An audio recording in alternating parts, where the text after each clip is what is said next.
श्री राधे। बोलिए श्री वृंदावन बिहारी लाल की जय।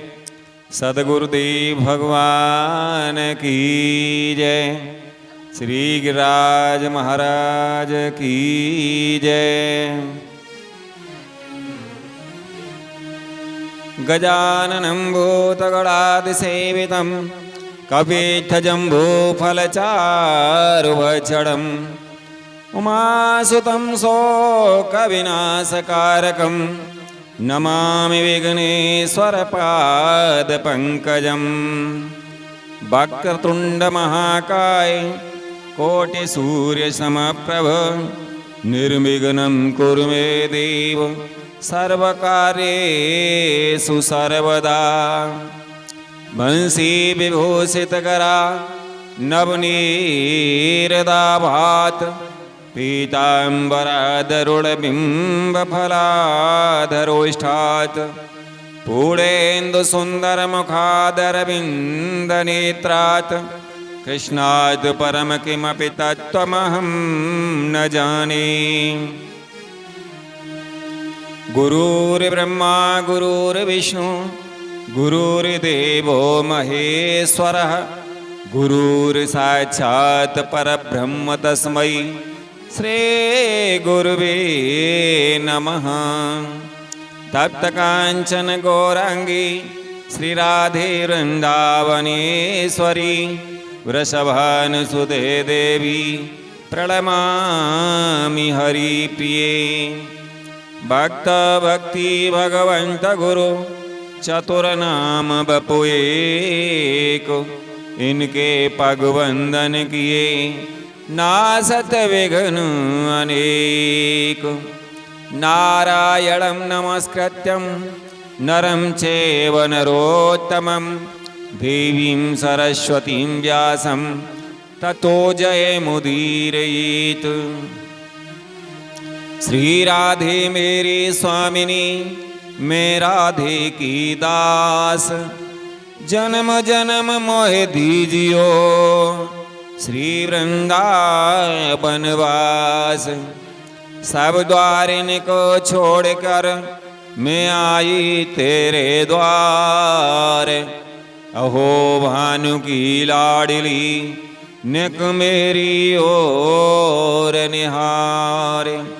अहो भानु की लाडली नक मेरी ओर निहार। बोले वृंदावन बिहारी लाल की जय। सदगुरुदेव भगवान की जय। परम मंगलमय परात्पर अखिलेश्वर अकारण करुणा वरुणालय भक्तवांछा कल्पतरु तड़िद्युत विनिंदित पीतांबरधारी श्री बालकृष्ण लाल की वांगमयी प्रतिमूर्ति श्रीमद्भागवत महापुराण की कथा में आज हम और आप सभी प्रवेश करने के लिए जा रहे हैं।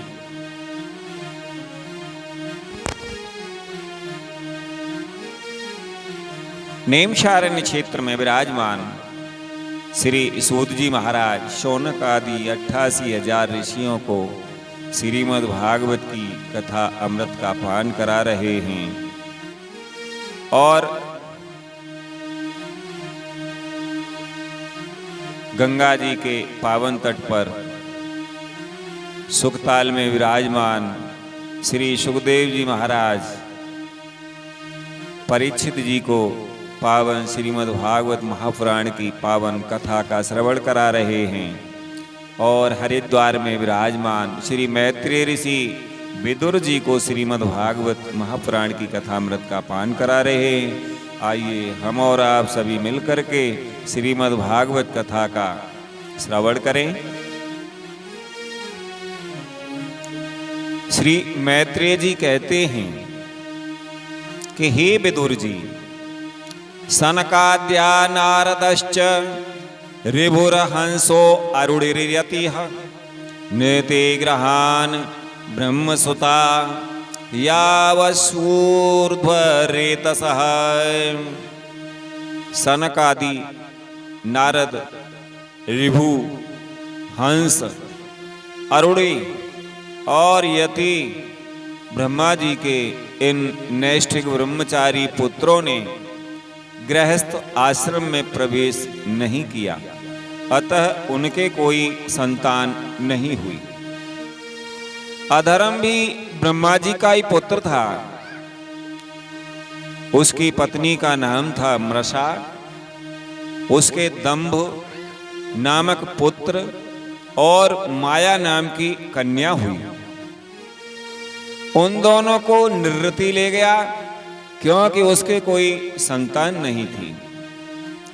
दंभ और माया से लोभ और निकृति यानी सठता का जन्म हुआ। उनसे क्रोध और हिंसा तथा उनसे कली यानी कलह और उसकी बहन दुरुक्ति यानी गाली उत्पन्न हुई। श्री मैत्रेय जी कहते हैं, हे विदुर जी,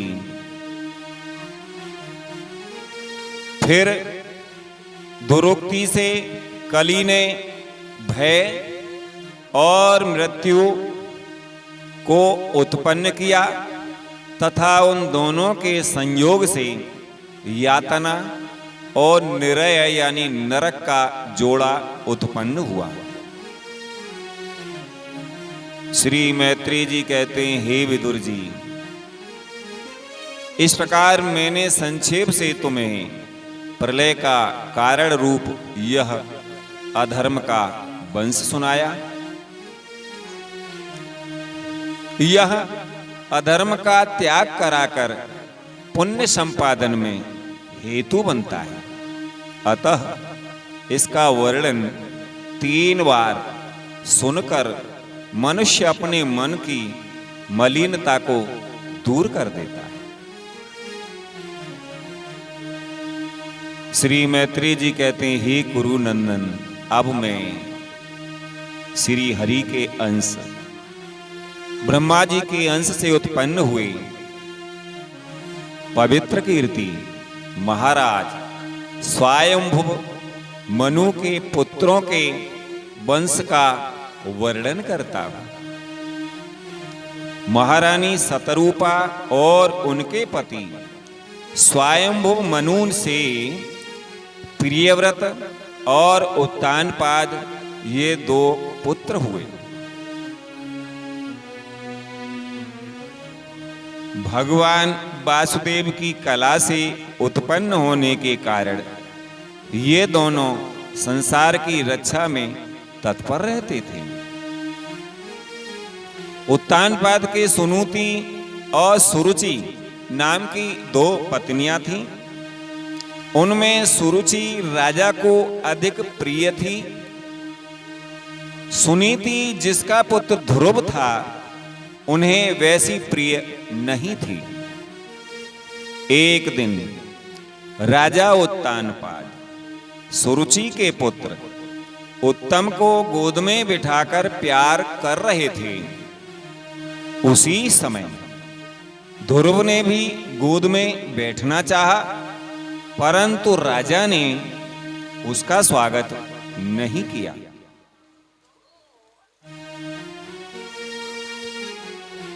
उस समय घमंड से भरी हुई सुरुचि ने अपनी सौत के पुत्र ध्रुव को महाराज की गोद में आने का यत्न करते देख उनके सामने ही उससे डाह भरे शब्दों में कहा, हे बच्चे, तू राज सिंहासन पर बैठने का अधिकारी नहीं है।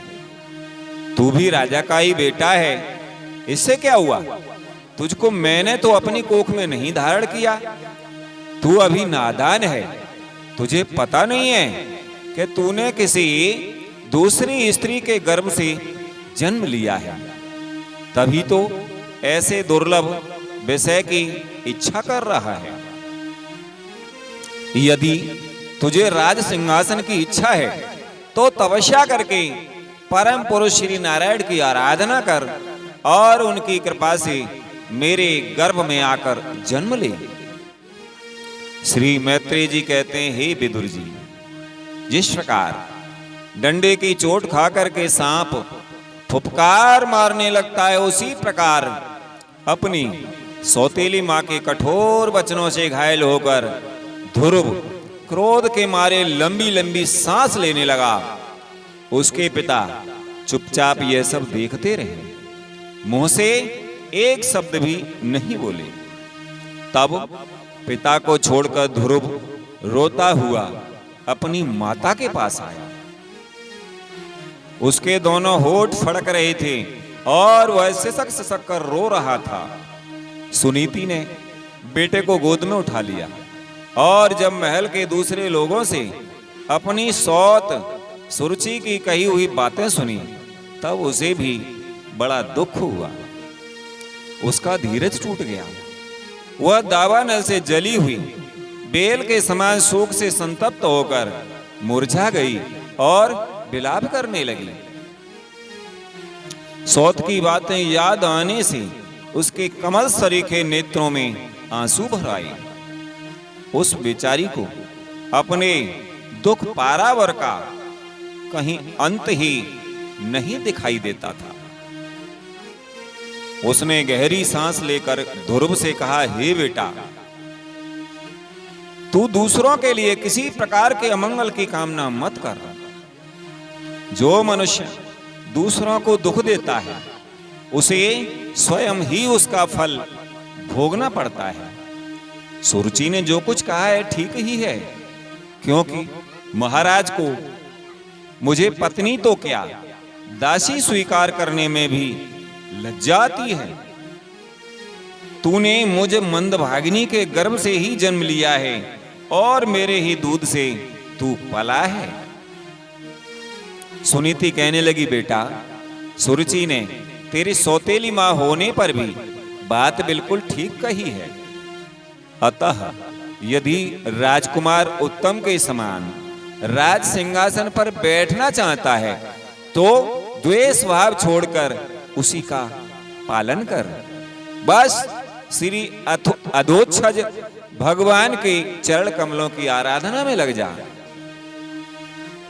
संसार का पालन करने के लिए सत्वगुण को अंगीकार करने वाले उन श्री हरि के चरणों की आराधना करने से ही तेरे परदादा श्री ब्रह्मा जी को वह सर्वश्रेष्ठ पद प्राप्त हुआ है, जो मन और प्राणों को जीतने वाले मुनियों के द्वारा भी वंदनीय है। इसी प्रकार तेरे दादा स्वयंभू मनु ने भी बड़ी बड़ी दक्षिणाओं वाले यज्ञों के द्वारा अनन्य भाव से उन्हीं भगवान की आराधना की थी। तभी उन्हें दूसरों के लिए अति दुर्लभ लौकिक अलौकिक यह मोक्ष सुख की प्राप्ति हुई है। सुनीति ने कहा, बेटा, तू भी उन भक्त वत्सल श्री भगवान का ही आश्रय ले। जन्म मृत्यु के चक्र से छूटने की इच्छा करने वाले मुमुक्षु लोग निरंतर उन्हीं के चरण कमलों के मार्ग की खोज किया करते हैं। तू स्वधर्म पालन से पवित्र हुए अपने चित्त में श्री पुरुषोत्तम भगवान को बैठा ले तथा अन्य शव का चिंतन छोड़कर केवल उन्हीं का भजन कर। सुनीति ने कहा, हे बेटा, उन कमल दल लोचन श्री हरि को छोड़कर मुझे तो तेरे दुख को दूर करने वाला और कोई दिखाई नहीं देता। देख, जिन्हें प्रसन्न करने के लिए ब्रह्मा आदि अन्य सब देवता ढूंढते रहते हैं, वे लक्ष्मी जी भी दीपक की भांति हाथ में कमल लिए निरंतर उन्हीं श्री हरि की खोज किया करती हैं। श्री मैत्रेय जी कहते हैं, हे विदुर जी, माता सुनीति ने जो वचन कहे वे अभीष्ट वस्तु की प्राप्ति का मार्ग दिखलाने वाले थे। अतः उन्हें सुनकर ध्रुव ने बुद्धि द्वारा अपने चित्त का समाधान किया। इसके बाद वे पिता के नगर से निकल पड़े। यह सब समाचार सुनकर और ध्रुव क्या करना चाहता है इस बात को जानकर नारद जी वहां आए। उन्होंने ध्रुव के मस्तक पर अपना पाप नाशक कर कमल फेरते हुए मन ही मन विस्मित होकर के कहा। नारद जी ने कहा, अहो, क्षत्रियों का कैसा अद्भुत तेज है। वे थोड़ा सा भी मान भंग नहीं सह सकते। देखो, अभी तो यह नन्हा सा बच्चा है, तो भी इसके हृदय में सौतेली माता के कटु वचन घर कर गए। तत्पश्चात नारद जी ने ध्रुव से कहा, बेटा, अभी तो तू बच्चा है, खेल कूद में ही मस्त रहता है। हम नहीं समझते कि इस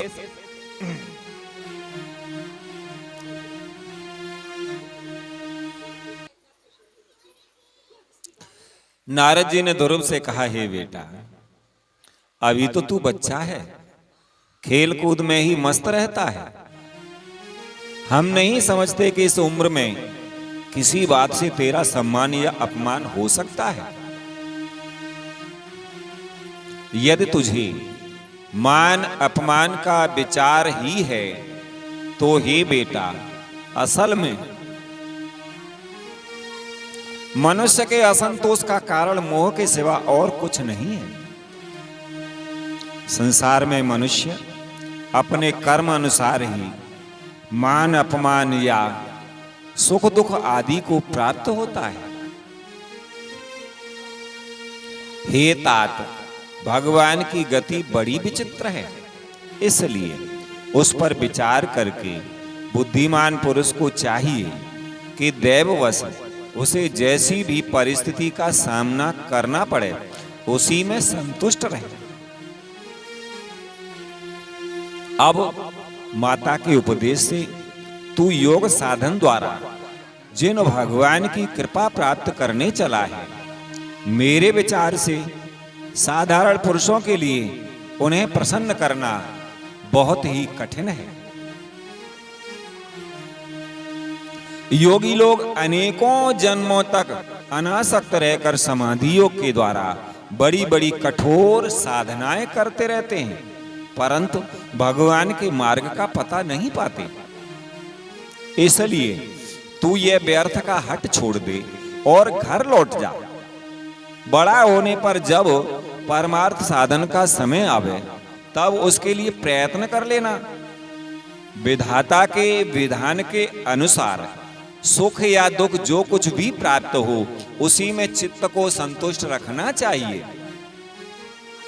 यों करने वाला पुरुष मोहमय संसार से पार हो जाता है।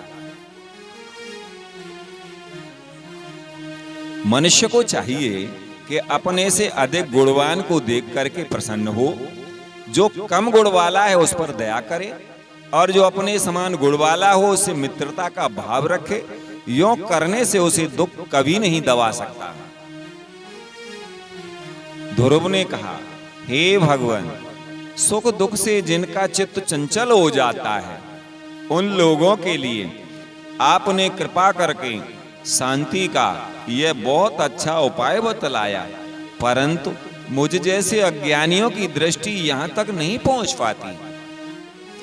इसके सिवा मुझे घोर क्षत्रिय स्वभाव प्राप्त हुआ है, अतएव मुझ में विनय का प्राय अभाव है। सुरुचि ने अपने कटु वचन रूपी बाणों से मेरे हृदय को विदीर्ण कर डाला, इसलिए उसमें आपका यह उपदेश नहीं ठहर पाता। हे ब्राह्मण, मैं उस पद पर अधिकार करना चाहता हूं जो त्रिलोकी में सबसे श्रेष्ठ है, तथा जिस पर मेरे बाप दादे और दूसरे कोई भी आरूढ़ नहीं हो सके हैं। आप मुझे उसी की प्राप्ति का कोई अच्छा सा मार्ग बताइए। आप भगवान ब्रह्मा जी के पुत्र हैं और संसार के कल्याण के लिए ही बीड़ा बजाते सूर्य की भांति त्रिलोकी में विचरा करते हैं। श्री मैत्रेय जी कहते हैं, हे विदुर जी, ध्रुव की आवाज सुनकर भगवान नारद जी बड़े प्रसन्न हुए और उस पर कृपा करके इस प्रकार सद उपदेश देने लगे। श्री नारद जी ने कहा, हे बेटा, तेरी माता सुनीति ने तुझे जो कुछ बताया है वही तेरे लिए परम कल्याण का मार्ग है। भगवान वासुदेव ही वह उपाय हैं, इसलिए तू चित्त लगाकर उन्हीं का भजन कर।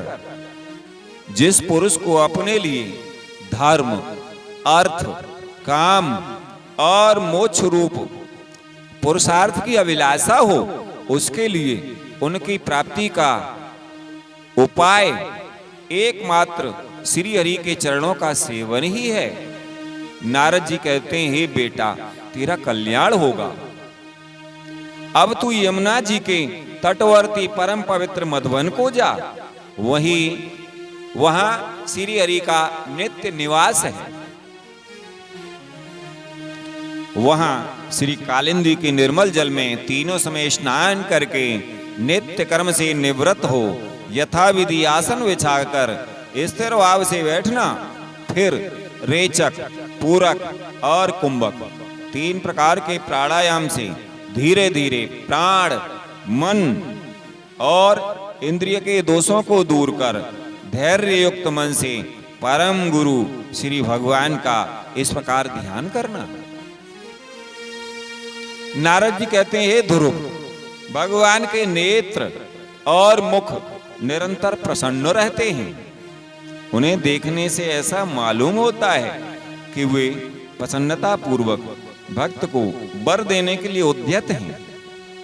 उनकी नासिका, भौहें और कपोल बड़े ही सुहावने हैं। वे सभी देवताओं में परम सुंदर हैं। उनकी तरुण अवस्था है। सभी अंग बड़े सुडौल हैं। लाल लाल होठ और रत्नारे नेत्र हैं। वे प्रणत जनों को आश्रय देने वाले अपार सुखदायक शरणागत वत्सल और दया के समुद्र हैं। उनके वक्षस्थल में श्री वत्स का चिन्ह है। उनका शरीर सजल जलधर के समान श्याम वर्ण है। वे परम पुरुष श्याम सुंदर गले में बनमाला धारण किए हुए हैं और उनकी 4 भुजाओं में शंख, चक्र, गदा एवं पद्म सुशोभित हैं। उनके अंग प्रत्यंग किरीट, कुंडल, केयूर और कंकड़ आदि आभूषणों से विभूषित हैं। गला कौस्तुंबड़ी की भी शोभा बढ़ा रहा है तथा शरीर में रेशमी पीतांबर है। उनके कटी प्रदेश में कांचन की करदनी और चरणों में स्वर्ण में नूपुर यानी पेंजनी सुशोभित हैं। भगवान का स्वरूप बड़ा ही दर्शनीय, शांत तथा मन और नयनों को आनंदित करने वाला है। जो लोग प्रभु का मानस पूजन करते हैं, उनके अंतःकरण में वे हृदय कमल की कर्णिका पर अपने नकमणि मंडित मनोहर पादार बिंदों का स्थापित करके विराजते हैं। इस प्रकार धारणा करते करते जब चित्त स्थिर और एकाग्र हो जाए, तब उन वरदायक प्रभु का मन ही मन इस प्रकार ध्यान करे कि वे मेरी ओर अनुराग भरी दृष्टि से निहारते हुए मंद मंद मुस्कुरा रहे हैं। भगवान की मंगलमयी मूर्ति का इस प्रकार निरंतर ध्यान करने से मन शीघ्र ही परमानंद में डूबकर तल्लीन हो जाता है और फिर वहां से लौटता नहीं है। नारद जी कहते हैं, हे राजकुमार, इस प्रकार ध्यान के साथ जिस परम गुह्य मंत्र का जप करना चाहिए वह भी बतलाता हूं, सुन। इसका 7 रात जप करने से मनुष्य आकाश में विचरने वाले सिद्धों का दर्शन कर सकता है। वह मंत्र है ओम नमो भगवते वासुदेवाय। किस देश और किस काल में कौन वस्तु उपयोगी है, इसका विचार करके बुद्धिमान पुरुष को इस मंत्र के द्वारा तरह तरह की सामग्रियों से भगवान की द्रव्यमयी पूजा करनी चाहिए। प्रभु का पूजन विशुद्ध जल, पुष्पमाला, जंगली मूल और फल आदि, पूजा में विहित दुर्वा आदि अंकुर, वन में ही प्राप्त होने वाले वलकल वस्त्र और उनकी प्रेयसी तुलसी से करना चाहिए। यदि शिला आदि की मूर्ति मिल सके तो उसमें, नहीं तो पृथ्वी या जल आदि में ही भगवान की पूजा करें। सर्वदा संयत चित्त, मननशील, शांत और मौन रहे तथा जंगली फल मूल आदि का परिमित आहार करें। इसके सिवा पुण्य कीर्ति श्री हरि अपनी अनिवर्चनीय माया के द्वारा अपनी ही इच्छा से अवतार लेकर जो मनोहर चरित्र करते हैं, उनका मन ही मन चिंतन करता रहे। प्रभु की पूजा के लिए जिन जिन उपचारों का विधान किया गया है, उन्हें मंत्र मूर्ति श्री हरि को 12 अक्षर मंत्र के द्वारा ही अर्पण करें। इस प्रकार जब हृदय स्थित हरि का मन, वाणी और शरीर से भक्ति पूर्वक पूजन किया जाता है, तब वे निश्चल भाव से भली भांति भजन करने वाले अपने भक्तों के भाव को बढ़ा देते हैं और उन्हें उनकी इच्छा के अनुसार धर्म, अर्थ, काम अथवा मोक्ष रूप कल्याण प्रदान करते हैं। यदि ये उपासक को इंद्रिय संबंधी भोगों से वैराग्य हो गया हो तो वह मोक्ष प्राप्ति के लिए अत्यंत भक्ति पूर्वक अविच्छिन्न भाव से भगवान का भजन करे। श्री नारद जी से इस प्रकार उपदेश पाकर राजकुमार ध्रुव ने परिक्रमा करके उन्हें प्रणाम किया। तदनंतर उन्होंने भगवान के चरण चिन्हों से अंकित परम पवित्र मधुवन की यात्रा की। ध्रुव के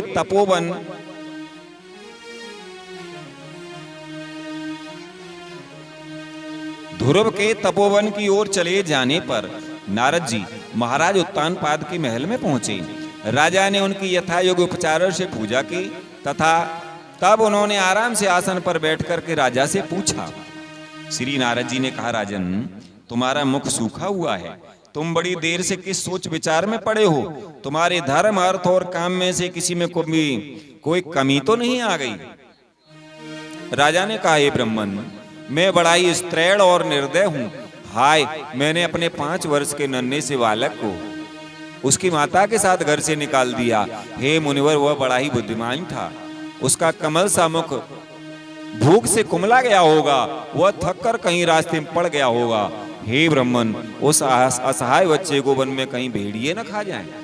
अहो, मैं कैसा स्त्री का गुलाम हूँ, मेरी कुटिलता तो देखिए। वह बालक प्रेमवश मेरी गोद में चढ़ना चाहता था, किंतु मुझ दुष्ट ने उसका तनिक भी आदर नहीं किया। श्री नारद जी कहते हैं, हे राजन, तुम अपने बालक की चिंता मत करो, उसके रक्षक भगवान हैं। तुम्हें उसके प्रभाव का पता नहीं है, उसका यह सारे जगत में फैल रहा है। वह बालक बड़ा समर्थ है, जिस काम को बड़े बड़े लोकपाल भी नहीं कर सके, उसे पूरा करके वह शीघ्र ही तुम्हारे पास लौट आएगा। उसके कारण तुम्हारा यश भी बहुत बढ़ेगा। श्री मैत्रेय जी कहते हैं कि हे विदुर जी, देवर्षि नारद जी की बात सुनकर महाराज उत्तानपाद राजपाट की ओर से उदासीन होकर निरंतर पुत्र की ही चिंता में लगे रहने लगे। इधर ध्रुव जी ने मधुवन में पहुंचकर यमुना जी में स्नान किया और उस रात पवित्रता पूर्वक उपवास करके श्री नारद जी के उपदेशानुसार एकाग्र चित्त से परम पुरुष श्री नारायण की उपासना आरंभ कर दी। उन्होंने 3 रात्रि के अंतर से शरीर निर्वाह के लिए केवल कैथ और वेर के फल खाकर के श्री हरि की उपासना करते हुए 1 मास व्यतीत किया। दूसरे महीने में उन्होंने 6 दिन के पीछे सूखे घास और पत्ते खाकर के भगवान का भजन किया। तीसरा महीना 9 दिन पर केवल जल पीकर समाधि योग के द्वारा श्री हरि की आराधना करते हुए बिताया। चौथे महीने में उन्होंने श्वास को जीतकर 12 दिन के बाद केवल वायु पीकर ध्यान योग के द्वारा भगवान की आराधना की। 5वां मास लगने पर राजकुमार ध्रुव श्वास को जीतकर परम ब्रह्म का चिंतन करते हुए एक पैर से खंबे के समान निश्चल भाव से खड़े हो गए। उस समय उन्होंने शब्द आदि विषय और इंद्रियों के नियामक अपने मन को सब ओर से खींच लिया तथा हृदय स्थित हरि के स्वरूप का चिंतन करते हुए चित्त को किसी दूसरी ओर नहीं जाने दिया। जिस समय उन्होंने महाद आदि संपूर्ण तत्वों के आधार तथा प्रकृति और पुरुष के भी अधीश्वर परम ब्रह्म की धारणा की, उस समय उनके तेज को न सह सकने के कारण तीनों लोग कांप उठे। जब राजकुमार ध्रुव एक पैर से खड़े हुए तब उनके अंगूठे से दब करके आदि पृथ्वी इस प्रकार झुक गई जैसे किसी गजराज के चढ़ जाने पर नाव पद पद पर दाईं बाईं ओर डगमगाने लगती है। ध्रुव जी अपने इंद्रिय द्वार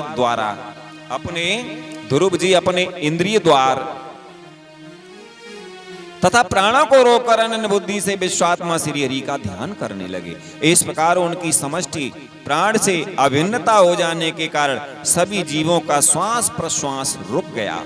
इससे समस्त लोक और लोकपालों को बड़ी पीड़ा हुई और वे सब घबरा कर श्री हरि की शरण में गए।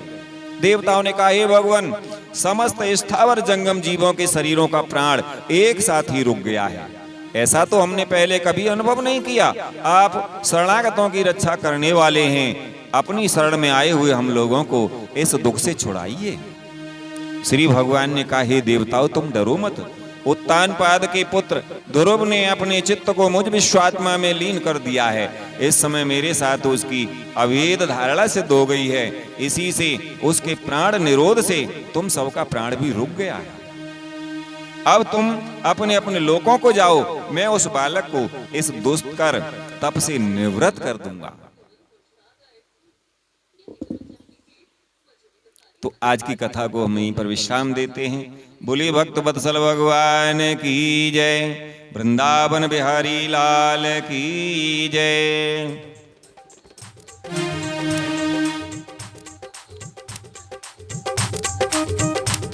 गोविंद मेरो है, गोपाल मेरो है, गोविंद मेरो है, गोपाल मेरो है, श्री बांके बिहारी नंदलाल मेरो है, श्री बांके बिहारी नंदलाल मेरो है।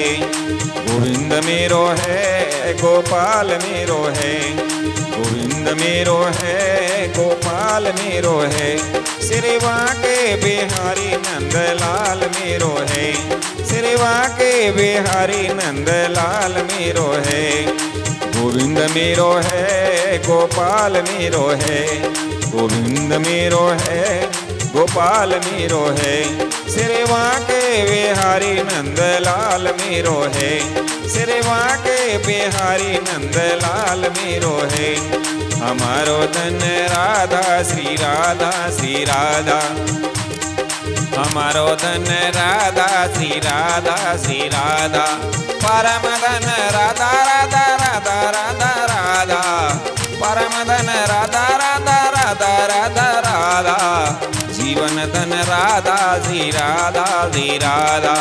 हमारो धन राधा श्री राधा श्री राधा, हमारो धन राधा श्री राधा श्री राधा, परम धन राधा राधा राधा राधा राधा, परम धन राधा राधा राधा राधा राधा। हमारो धन राधा श्री राधा श्री राधा, हमारो धन राधा श्री राधा श्री राधा, हमारो धन राधा श्री राधा श्री राधा। बोले वृंदावन बिहारी लाल की जय, सद्गुरुदेव भगवान की जय। सर्वे भवन्तु सुखिनः, सर्वे सन्तु निरामयः, सर्वे भद्राणि पश्यन्तु मा कश्चित् दुःख भाग् भवेत्। सभी सुखी रहें, सभी निरोग रहें और मैं सभी को सुखी और निरोगी देखूं। इसी के साथ जय जय श्री राधे, जय श्री कृष्ण।